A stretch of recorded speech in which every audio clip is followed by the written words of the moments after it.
Voilà, bismillah ar-Rahman ar-Rahim. Wa sallallahu wa sallam ala sayyidina Muhammadin wa ala alihi wa sahbihi wa sallam tasliman. Amin. Je suis désolé de vous parler encore des épidémies parce que nos esprits sont déjà dans le futur, c'est-à-dire qu'il n'y a plus, Inch'Allah, des épidémies.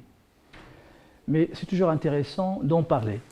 Pourquoi? Parce que l'humanité a connu et connaîtra dans le futur des épidémies. En fait, c'est cyclique. Si on regarde un peu l'histoire des épidémies, il y en a toujours. Au moins, tous les 100 ans, il y a une épidémie qui est grave. Donc, si on revient au siècle dernier, en 1918, il y avait la grippe espagnole. Il y a beaucoup de morts, beaucoup plus que le Covid. Déjà dans les siècles précédents, donc les mathématiciens ont essayé, en fait il y avait des mathématiciens médecins, ce n'est pas des mathématiciens comme aujourd'hui, c'était des médecins qui connaissent bien les maths et qui ont essayé de modéliser donc la propagation des épidémies. En fait, dans la propagation, il y a deux aspects.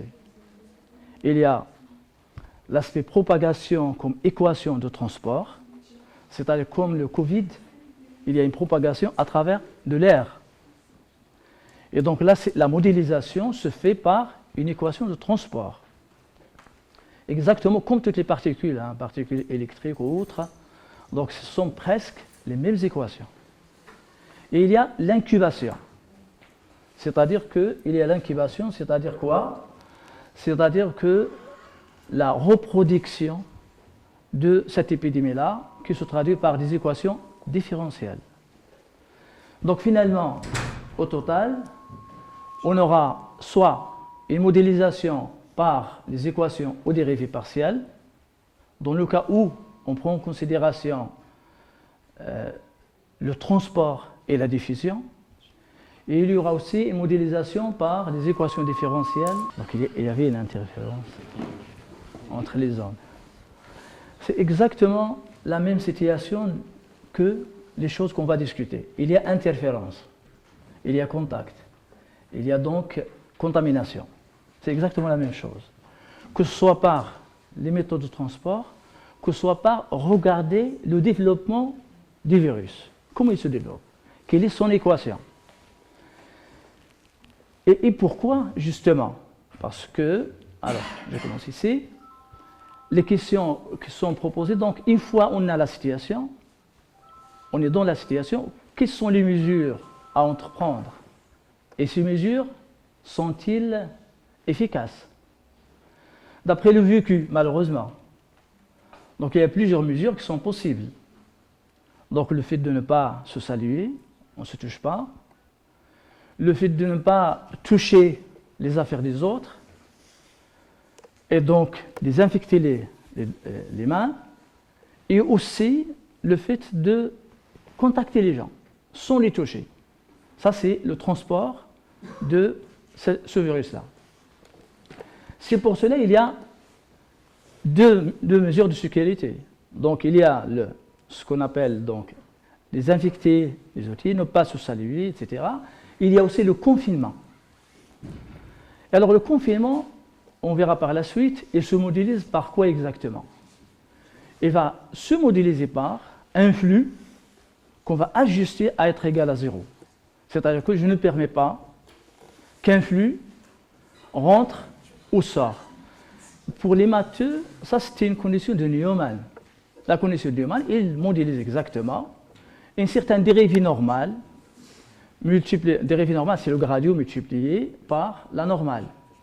Et celui-là, s'il est égal à 0, c'est-à-dire il y a un confinement absolu. Si on limite un petit peu, c'est-à-dire on laisse passer un petit peu, on va parler d'une condition de Neumann faible. Ça laisse passer quelques-uns seulement, mais arrêter tout le monde. Et alors, donc, les premières modélisations pour donc, la production du virus ont été faites sur un modèle très élémentaire. Donc, on prend la population et on va créer des compartiments. Nous avons les gens qui ne sont pas malades, S, sains, les gens qui sont exposés, et les gens qui sont infectés, et les gens qui sont rétablis. C'est-à-dire, il est tombé malade et il a été rétabli.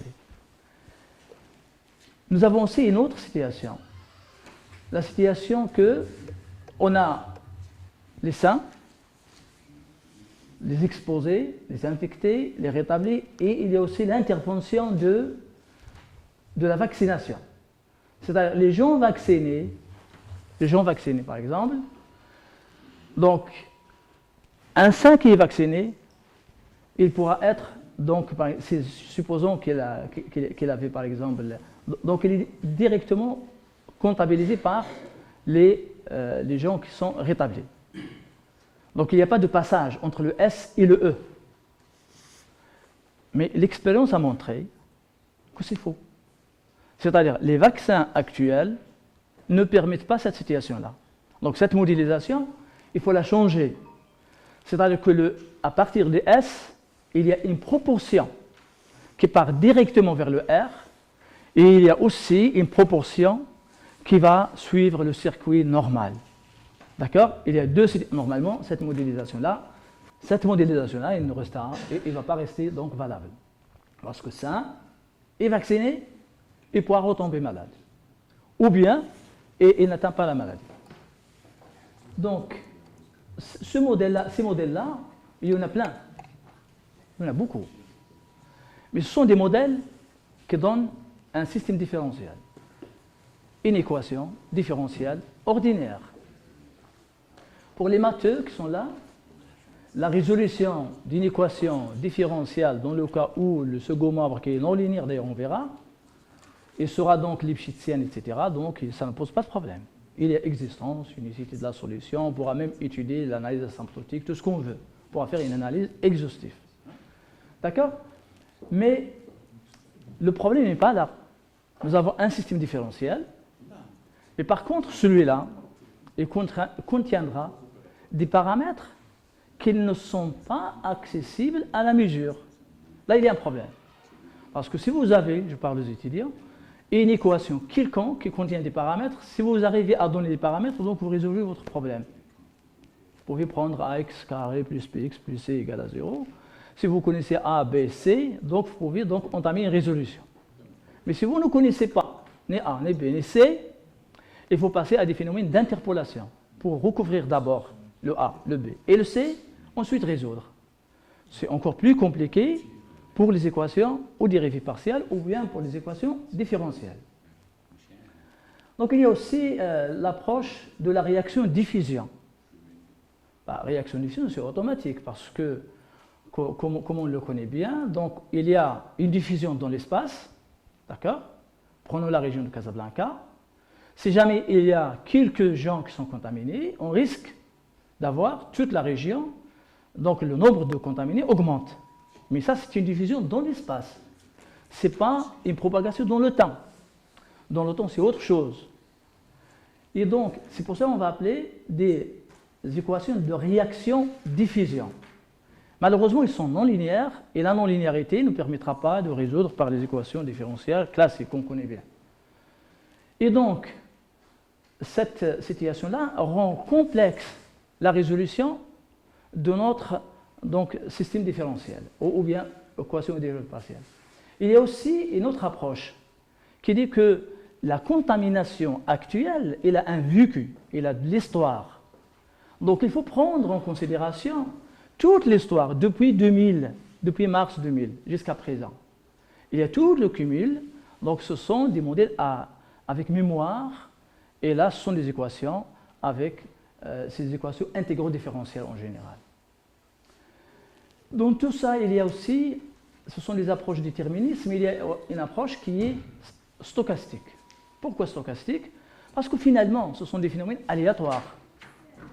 Donc ce n'est pas vraiment ce n'est pas parce que j'ai contacté quelqu'un qui est contaminé par une certaine maladie que je tombe malade, bien que la maladie est contagieuse. Donc il y a un peu d'aléatoire, donc il faut essayer de comprendre déjà Donc l'épidémie qui est devant nous, comment elle se comporte. Bien sûr, ce serait très difficile donc de mettre en jeu. Bien sûr, donc les modèles, il y en a in infinity et chacun il approche donc cette propagation de sa manière. D'accord, ok. Je en passe un petit peu, donc pour ne pas. Donc on va commencer par un modèle élémentaire. Donc il y a les seins et ça c'est un modèle qui a été donc donné par un médecin mathématicien en 1906. Et donc celui-là c'est pour une certaine épidémie. Donc il y a un alpha. Le alpha c'est le taux de reproduction, d'accord? C'est celui-là qui va modéliser la force d'interaction entre les deux catégories, parce qu'il y a deux compartiments, nous avons les sains et les infectés. La rougeole par exemple. Et donc, ça s'écrit de cette manière. Regardez bien. C'est une équation différentielle élémentaire, première année de la fac. Même au bac, on pourra écrire cette équation différentielle. Cette équation différentielle, elle a une particularité quand même. Parce que pourquoi? Elle va modéliser une épidémie. On regarde que le S là, il décroît. Pourquoi? Parce que le bêta, la force d'interaction qui est bêta fois S fois I, c'est ça la force d'interaction, et ce n'est qu'une modélisation. Parce que là, on pourra prendre du n'importe quoi. On pourra prendre bêta à la puissance quelque chose. D'accord? S à la puissance quelque chose. I à la puissance quelque chose. Donc, c'est-à-dire ici, c'est un point de vue. Parce qu'on parle de modélisation, on parle d'un point de vue. On ne parle pas d'une vérité. Mais bien sûr, le point de vue il doit être confronté à l'expérimentation. Et on regarde, qu'est-ce que ça donne. Mais on regarde que le S, il décroît, ce qui est normal. Vous avez une maladie, vous avez le nombre de la population égal à 20 millions, donc au départ il y a une seule personne qui est malade, et après il y a 200 000. Donc le S doit décroître. Et on voit que le DI sur DT égale à B fois S fois I, donc c'est un terme positif. Donc la dérivée, il est positive. Donc le I, il croît, ce qui est normal. Bien sûr, il faut introduire quelque chose qui va créer l'équilibre, c'est-à-dire que les I deviennent des S. Les S, ils sont automatiquement, ils peuvent devenir des I. Mais par contre, le I, pour qu'il devienne un S, il faut qu'il y ait soit un médicament, soit un vaccin, soit du confinement, soit la séparation sociale, etc. Il faut donc une mesure. Donc ici, donc on regarde directement que le S plus le E, donc faites la somme, hein, c'est la dérivée égale 0. Donc c'est égal à une constante. La constante n, c'est le nombre total de la population. Mais finalement, on regarde déjà que ça, c'est pas vrai, parce que le nombre total de la population n'est jamais constant. Donc il y a un décès qui est normal, il y a les naissances, il y a les migrations, il y a beaucoup de choses. Il y a des gens qui arrivent, des gens qui partent, des gens qui meurent, etc. Hein? Donc ça, c'est pas correct. Donc ça, on pourra s'amuser à écrire ça et à le regarder, à regarder les courbes, etc. Mais c'est pas du tout correct. Donc ça ne peut pas modéliser quelque chose. Et bien que le monsieur là qui a écrit le modèle, ça lui a donné, parce que n'oubliez pas que les maths, c'est de l'aide à la décision. Il vous donne un sens de propagation, un sens de comment ça évolue, donc pour qu'on puisse intervenir. Donc ce n'est pas, il ne vous donne pas une solution, il ne va pas vous donner un médicament ou bien un vaccin, non, il va vous donner donc quelque chose qui vous aide pour prendre une décision. Est-ce qu'on vaccine tout le monde, oui ou non, etc. Troisième vaccin, quatrième vaccin, etc. Donc c'est de l'aide à la décision. Mais déjà ce petit modèle contient le paramètre bêta qui ne vérifie aucune équation. Comment on doit le calculer? Ça ne se calcule pas. Alors, mais il y a une approche mathématique qui s'appelle les problèmes inverses et qui permettra, à partir d'un certain nombre d'observations sur le E et le S, des mesures, hein, combien de gens, etc., donc on pourra procéder par les méthodes de problèmes inverses pour calculer le bêta. Donc, et là, on s'en fout. Bêta constante, bêta dépend du temps, dépend de l'espace, il n'y a pas de problème. L'approche, elle est là pour permettre de vraiment calculer le bêta. Et une fois qu'on calcule le bêta, on a l'évolution. J'injecte dans le modèle mathématique et vous aurez votre prédiction, vous pouvez regarder comment ça marche. Mais ça, ce n'est qu'un modèle. Voilà donc une petite simulation, hein, donc qui vous montre que le S descend, l'autre monte, etc. Mais il n'y a pas d'intervention pour le moment. Tout ça, j'ai déjà dit. Mais, donc on va évoluer un petit peu. Un autre modèle qui est aussi très simple. C'est le modèle S et R. Donc il y a les sains, les infectés et les gens qui sont rétablis. Ah, donc déjà une situation qui s'approche un peu de la réalité. Il est aussi très loin de la réalité, mais il s'approche de la réalité. On aura les mêmes observations, c'est que le S décroît, le I non. Il change de variation. Par contre, le R croît. Donc le I, c'est très bien. Parce que le nombre d'infectés ne croît pas tout le temps. Tout à l'heure, il y avait une croissance. Maintenant, non, il ne croît pas. Il monte, il redescend, il monte, il redescend. Donc c'est bien, c'est déjà mieux que le premier modèle. Mais dans ce modèle-là, qui est vraiment un modèle optimiste, il vous dit que les rétablis, ça augmente. Mais il y a aussi le bêta et le gamma qu'il faut calculer. Ça, on ne sait pas calculer directement. On peut étudier l'équation différentielle par les méthodes classiques, il n'y a aucun problème. Mais le bêta et le gamma, ça, on ne sait pas faire. D'accord? Donc, on regarde de la même manière. Donc, ça, c'est constant, il n'y a aucun problème. D'accord? Donc, je passe pour ne pas prendre beaucoup de temps. Donc, il y a des situations un peu plus complexes. C'est-à-dire que vous avez beaucoup de compartiments. Regardez, il y en a combien? Il y en a 4, 5, 6, 7, 8, 9, 10, 11, 12, 13. Il y a 14 compartiments. C'est-à-dire, et il y a les interactions entre les deux, entre tous les compartiments. Donc, on aura un système différentiel couplé. Donc, vous avez ici au moins 12 équations différentielles qui sont couplées et qui contiennent beaucoup de paramètres, parce qu'à chaque fois, entre deux, il y a les forces d'interaction qui permettent donc d'écrire le second membre de l'équation différentielle. Donc, cette situation, elle est très, très complexe. Je vais donc visualiser seulement la dernière, qui est simple. Regardez là. Donc, ici, vous avez le nombre de populations donc, qui est divisé ici. Combien? Donc, on a 5, on a 6, on a 7. On a 7. Les flèches qui sont entre les compartiments vous donnent la force d'interaction. Donc, comment, par exemple, un sain qui n'est pas malade peut, donc, devient, par exemple, il meurt naturellement, bien sûr, ou bien il devient infecté, ou comment il fait. Donc, tout ça, ça va modéliser un certain nombre de liaisons qui sont matérialisées directement par un système d'équations différentielles. Déjà, regardez bien, et il y a le N là qui intervient, le nombre total de population. Donc, je pose la question, pourquoi on a fait intervenir le nombre total de population dans l'équation? Parce que tout simplement, dans les premières équations de départ, il y a des problèmes mathématiques énormes. Pourquoi? Parce que le E, le S et le E, ce sont des nombres entiers, positifs. Allez démontrer que l'équation différentielle admet une solution entière. C'est presque impossible. Donc il faut diviser par le n, comme ça on va chercher des fractions. C'est la proportion des gens sains, la proportion des gens infectés, la proportion des gens vaccinés, la proportion. Donc on ne calcule que des proportions qui sont comprises entre 0 et 1. Parce que les premiers, c'est idéal, mais faites attention. Lorsque vous allez faire la simulation, ce n'est pas des nombres entiers. Donc il y a un problème. Donc, parce que le nombre de population est égal, par exemple, 20 millions. Je prends 1, moins 2, moins 2. Ah, donc il y a, par exemple, une catastrophe, 200 000 sont morts, donc moins 200 000, ça reste un entier.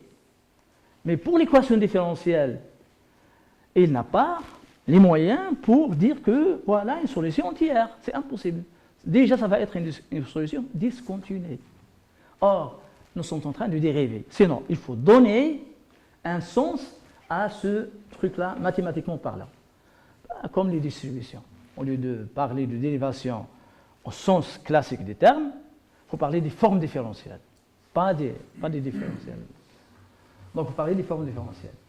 Et donc, tout ça, donc, bien sûr, tous ces modèles mathématiques qui nécessitent donc une étude mathématique approfondie, par exemple, l'étude asymptotique. prenez le I et regardez asymptotiquement. Lorsque T devient très grand, est-ce que le nombre d'infectés va diminuer? C'est ce qu'on souhaite. Normalement, le nombre d'infectés, il doit tendre vers 0.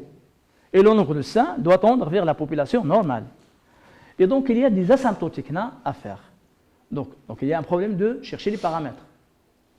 Deuxième problème est l'étude asymptotique.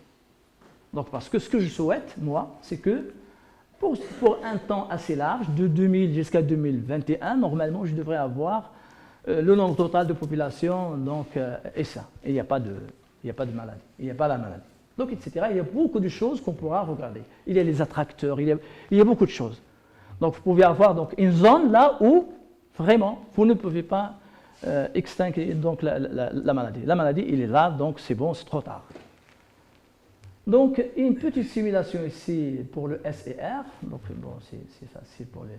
Par exemple, ici, le jeu de paramètres. Je regarde ici le jeu de paramètres. Ça, c'est... Donc, si vous regardez bien, donc, regardez, le changement de paramètres va changer le comportement donc, de la solution. Mais quel est le vrai? Quels sont les vrais paramètres? Parmi tous ces paramètres-là, il y en a une infinité de paramètres entre 0 et 1 qui sont positifs. Ah bon, donc vous restez ici jusqu'à l'éternité.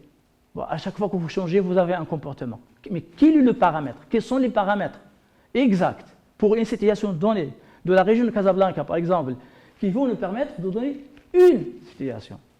Il y a seulement une situation parmi toutes les infinités de situations. Donc ça, ce qui nous conduit vers... donc, ce qui nous conduit vers, donc, regarder l'identification des paramètres. Donc, c'est ça le challenge ici. C'est à partir des mesures données par le ministère ou bien le MSC ou bien n'importe qui, prendre les mesures, essayer d'identifier les paramètres. Et une fois les paramètres sont identifiés, donc c'est que vous avez une seule situation. Vous n'avez pas une infinité de situations. Donc, ici, par exemple, vous pouvez calculer pour le S et R, bêta, gamma, etc. Donc, et cela vous permettra donc de regarder directement. Mais malheureusement, quelques indications mathématiques, pour les problèmes inverses, ce sont des problèmes par excellence qui sont mal posés et n'admettent pas une seule solution. Ce sont des problèmes qui sont difficiles à résoudre. Et n'oubliez pas qu'ici, on aura ici un problème d'optimisation sous contrainte une équation différentielle. Sous contrainte une équation différentielle. Donc il y a tous ces trucs-là qui vont... Donc finalement, nous avons la solution U et la solution observée. Le U, il contient le I, le S et le R. Et la solution observée contient, c'est un vecteur qui contient par exemple le nombre des gens détectés qui sont malades, le nombre de sains, etc. Donc vous avez deux vecteurs. Donc on va intégrer en temps. Mais ce fonctionnel ici, est-ce qu'il admet une solution? Dans l'espace de solution, bien sûr, parce que le U là, lui, il vérifie une équation différentielle. C'est d'optimisation sous contrainte, une équation différentielle.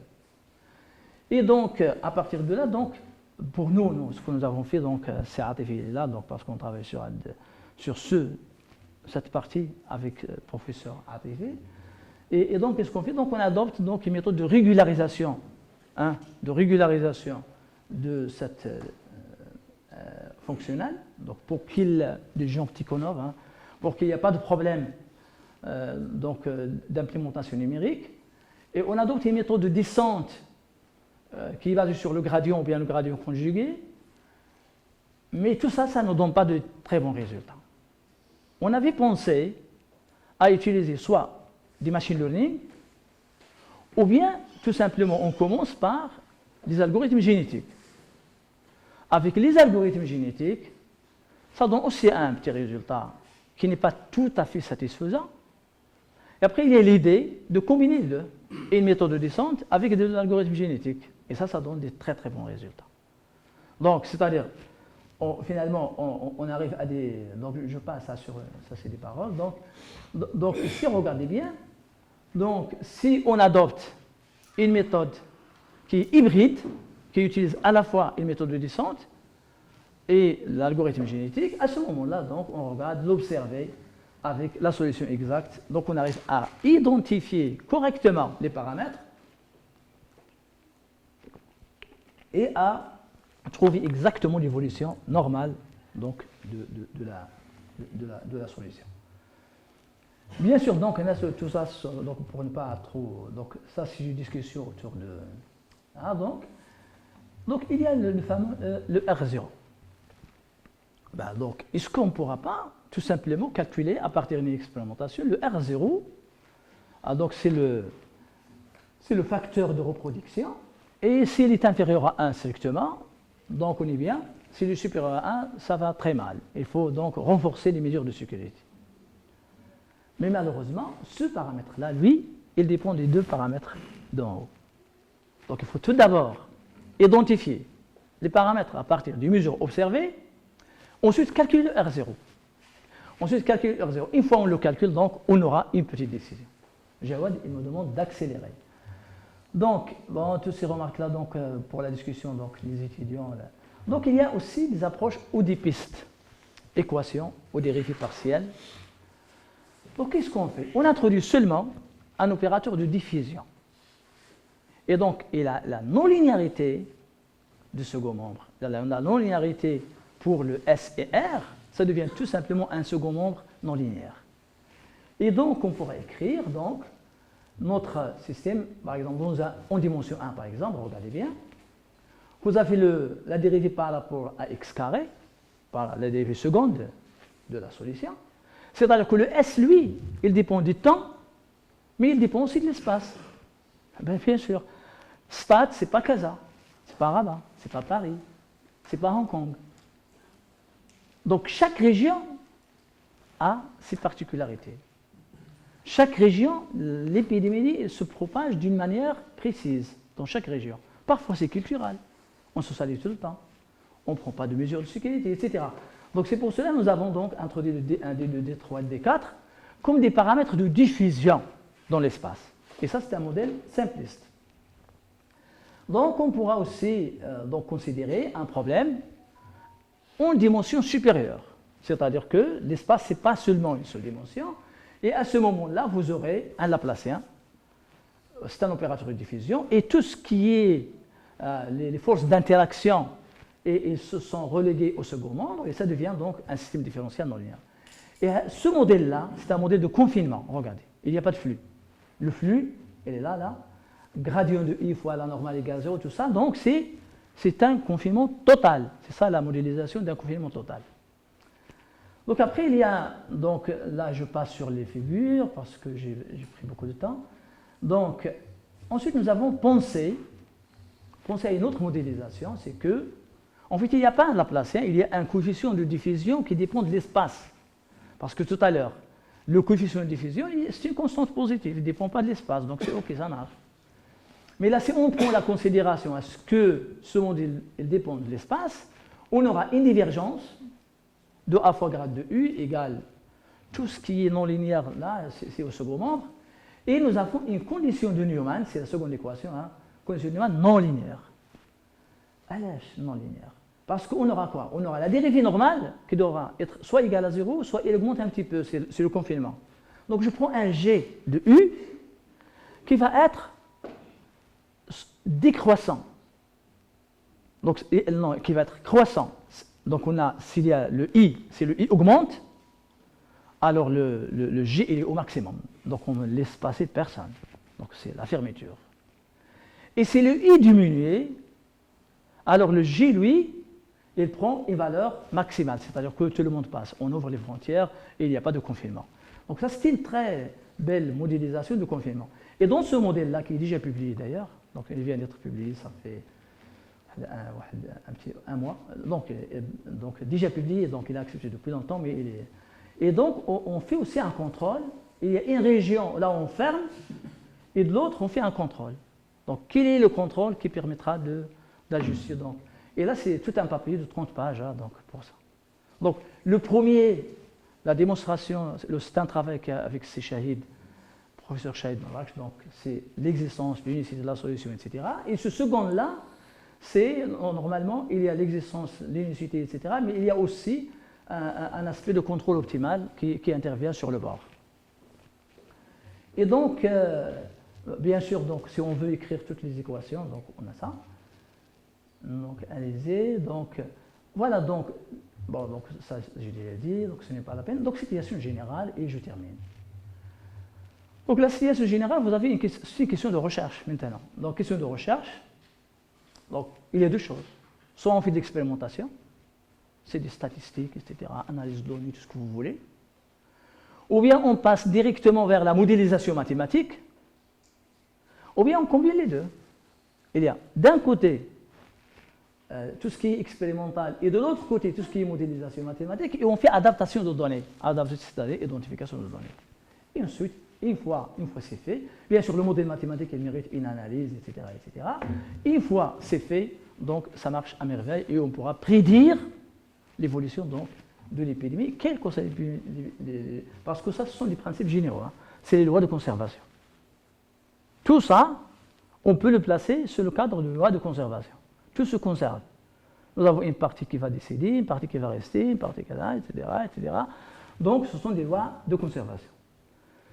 Donc, je termine par une parole de Bernoulli, qui a travaillé beaucoup sur ce modèle-là. Pas les ODP. Lui, il fait beaucoup d'ODP, mais sur l'épidémie, il a fait des équations différentielles. Il disait que, lui, il souhaitait que seulement, dans un domaine qui concerne la santé publique, hein, donc aucune décision ne soit prise sans la connaissance que procurent des calculs et une analyse très simple. Donc ça, je crois que c'est... Et l'autre, lui, il vous dit que tous les modèles sont mauvais, mais quand même, il y en a quelques-uns qui sont très bons. Donc voilà, je vous remercie.